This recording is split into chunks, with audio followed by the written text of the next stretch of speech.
బాధ్యత. ఒక కొడుకుగా, ఒక కూతురుగా బాధ్యత.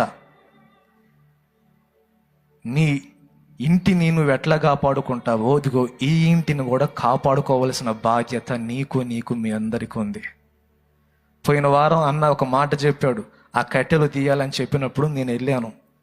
వెళ్తే అంగవైకల్యం కలిగిన ఒక సోదరుడు, చేతులు రెండు ఇట్లా వంకరపోయి ఉన్నాయి, పొట్టిగా ఉన్నాడు, ఇట్లా వంకరపోయి ఉన్నాయి. ఆ కట్టెల దగ్గరకు వచ్చి వాళ్ళు కట్టెలు వేస్తుంటే ఆ కట్టెలు తీస్తున్నాడు.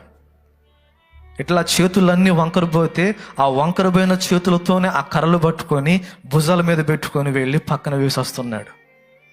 నాకు చూసి ఆశ్చర్యం, ఇంకొకటి నా మీద నాకే అసహ్యంగా వేసింది.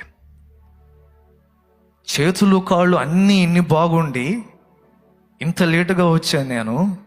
అరే తిన్నాడో తినలేదు, ఒక్క మాట దైవజనుడు చెప్పగానే పరిగెత్తుకుంటా వచ్చాడు. చేతులు నాకు బాగలేవని వంక చెప్పవచ్చు, నా కాళ్ళు బాగలేవని వంక చెప్పవచ్చు, ఏదో ఒక వంక చెప్పి ఓ పక్కన కూర్చోవచ్చు. లేదే, ఆ పరిస్థితుల్లో కూడా నా దైవజనుడికి నేను సపోర్ట్ చేయాలి అని ఆ కర్రలన్నీ మోసుకొని పక్కన వేస్తా ఉన్నాడు. ఈరోజు నీకొచ్చింది ఆ భాగ్యం.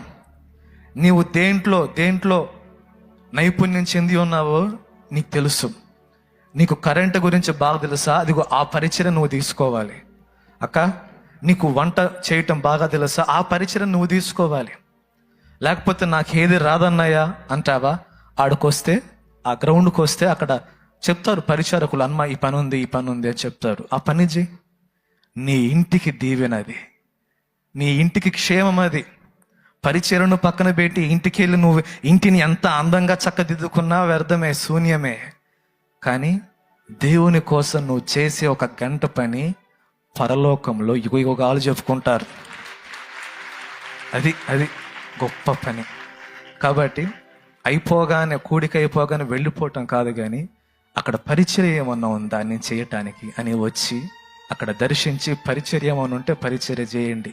లేదా మోకాళ్ళేసి మొరపెట్టండి. అక్కడే మోకాళ్ళేసి చేతులు జాచి, దేవా ఇదిగో ఈ ప్రాంగణం మీద నీ ఆత్మ ఉంచు, నీ కను దృష్టి ఉంచు, నీ సేవకుని కాపాడు, ఇక్కడ జరగబోతున్న ప్రతి పరిచర్యను దీవించు దేవా అని ప్రార్థించు.